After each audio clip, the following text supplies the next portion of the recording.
I mean, you have this amazing definition of art that's maybe the best definition I've ever heard.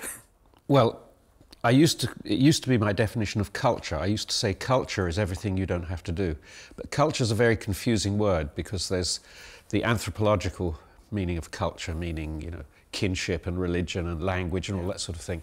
And then there's the capital C version of culture, which means the stuff we call art.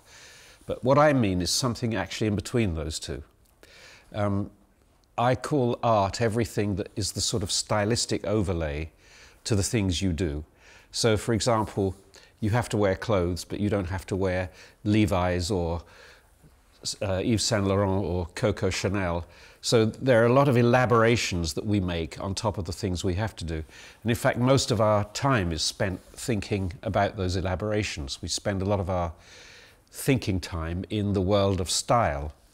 And I call all of that artistic activity. Some of it is very obviously artistic activity, you know, like there's no reason for making a painting other than for it to be a painting. But it's a little bit different if you get to things like cake decoration or cardigan knitting or something like that, where there's also a sort of functional layer. So the only difference, as far as I'm concerned, between fine art and let's say craft is the amount of stylistic interest there is in the piece, the quotient of it that's stylistic.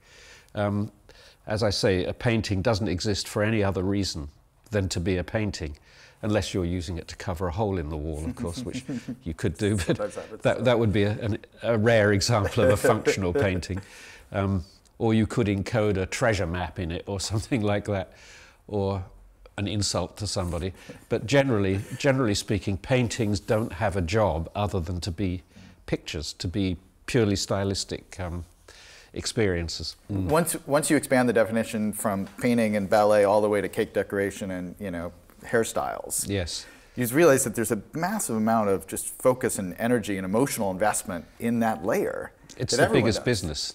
Right. It's the big business. You know, if you think of all of the things that come under that now enlarged umbrella, you know, think of not only the music business and the art business and the film business and the record, you know, all the media, but think also of things like cosmetics, for example, a vast, huge business which is all to do with stylistic activity of some kind. So yes, it's a very big area.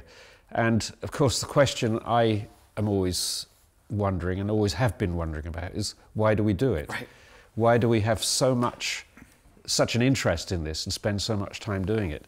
Because, first of all, it's universal. We don't know of a human group that as soon as they can, you know, as soon as they can just keep body and soul together, they start becoming stylistic in their behavior.